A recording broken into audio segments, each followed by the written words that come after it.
కాకినాడ గాంధీనగర్ రైతు బజార్లో నెలకొని ఉన్న సమస్యలను పరిష్కరించే దిశగా చర్యలు తీసుకోవడం జరుగుతుందని నగరపాలక సంస్థ కమిషనర్ ఎన్వివి సత్యనారాయణ తెలిపారు. సోమవారం ఉదయం కమిషనర్ సత్యనారాయణ 41వ డివిజన్ పరిధిలోని గాంధీనగర్ రైతు బజార్ ప్రాంతాన్ని సందర్శించి అక్కడ పరిస్థితులను పరిశీలించారు. ఈ సందర్భంగా రైతు బజార్ సమీపంలోని సామూహిక మరుగుదొడ్లను తనిఖీ చేసి ప్రతిరోజు శుభ్రంగా ఉంచాలని సంబంధిత అధికారులను ఆదేశించారు.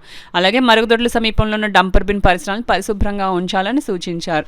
ఈ సందర్భంగా స్థానికులు రైతు బజార్ వద్ద పార్కింగ్ సమస్య తీవ్రంగా ఉందని, మార్కెట్ ప్రాంతంలో వీధి దీపాలు వెలగకపోవడంతో రాత్రి సమయంలో ఇబ్బందులు ఎదురవుతున్నాయని కమిషనర్ దృష్టికి తీసుకువచ్చారు. దీనిపై స్పందించిన కమిషనర్ ఎస్టేట్ అధికారితో చర్చించి పార్కింగ్ సమస్యను పరిష్కరించేందుకు చర్యలు తీసుకుంటామని తెలిపారు. అలాగే పనిచేయని వీధి దీపాలను వెంటనే సరిచేసి వెలిగేలా చూడాలని సంబంధిత అధికారులను ఆదేశించారు. ఈ పర్యటనలో అదనపు commissioner KT Sudhakar, health officer doctor Prithvi Charan, sanitation inspector Satyababu, స్థానిక కమిటీ నాయకులు మరియు మున్సిపల్ సిబ్బంది పాల్గొన్నారు. దగ్గర కొట్లు కాకుండా కింద కూడా సామాన్లు పెట్టేసి కొంచెం ట్రాఫిక్ ఇబ్బంది ఉంది. దానికి అసిస్టెంట్ ఎస్టేట్ ఆఫీసర్ ఉన్నారు ఇక్కడ శివ గారు, ఆయనకి ఇన్స్ట్రక్ట్ చేయడం జరిగింది. కంపల్సరీగా is responsible person to maintain the things అన్ని కూడా అతను బాధ్యత వహించి చేయించమని ఇన్స్ట్రక్ట్ చేయడం జరిగింది. ఇది అగ్రీడ్, ఇది డూ ఇచ్చు. అదేవిధంగా ఇక్కడ లైట్ ఒకటి చెప్పారు. లైట్ కంప్లైంట్ ఇప్పుడు ఇమీడియట్గా మనం రెక్టిఫై చేస్తాం. అది ప్రాబ్లం. కన్సర్న్ ఎవరు? ఇంజనీరింగ్ అసిస్టెంట్ మీరేనా బాబు?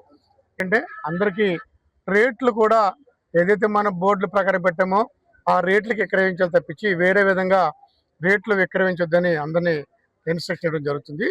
దాంతోపాటు ఈ కొలతలు కొలిసే తూనికలు యంత్రం ఏదైతే ఉందో దానికి కూడా ఏ విధమైన ఇబ్బంది లేకుండా చూడండి. అంటే తప్పుడు కొలతలు లేకుండా ఒకసారి మీరు కూడా తూనికలు కొలతలతో శాఖతో ఒకసారి సామాన్యం చేసి అన్ని సక్రమంగా జరుగుతుందో చూడండి. ముఖ్యంగా మీరు ఇక్కడ ఎస్టేట్ ఆఫీసర్ ఉన్నారు కాబట్టి మనం అటు వ్యాపార సాటిస్ఫై చేయాలి. అది మీ బాధ్యత.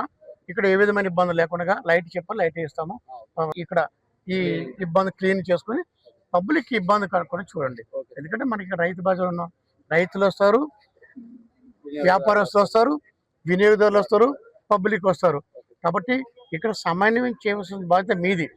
కాబట్టి ఇక్కడ ఏదైనా ఇబ్బంది ఉంటే బాగా చెప్పడానికి ఇక్కడ పర్సు ఇప్పటి నుంచి ఇక్కడ రైతు బజార్లో ఏ విధమైన కంపెనీ రాకుండా చూడాల్సిన బాధ్యత మీది.